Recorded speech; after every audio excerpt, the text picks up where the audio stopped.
Երկրորդը Արմեն Օհանյանին էր ասել գիրք կարդա։ Գիրք կարդալ այդ իմ ամենասիրած թեման է, որտեվ երբ որ իր գիրք չկարդացած ինչ որ էգ կանգնում է ու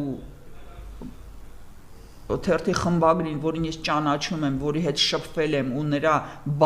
հարուստ բառապաշարն եմ վայելել, ասում է գիրք կարդա, դա իմ մոտ զարմանք է առաջացնում, որովհետև Աննա Հակոբյանի բառամթերքը այնքան աղքատ է, որ այդ մարդը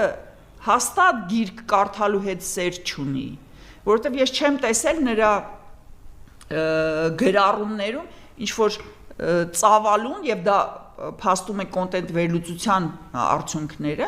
նրա բառապաշարը շատ սեղմ է, շատ սահմանափակ է, դա առաջի չափանիշն է, որ մարդը գիրք կարդալ չի սիրում, չի կարդացել ու փորձում է այդ իր ունեցած աղքատ բազայով ինչ որ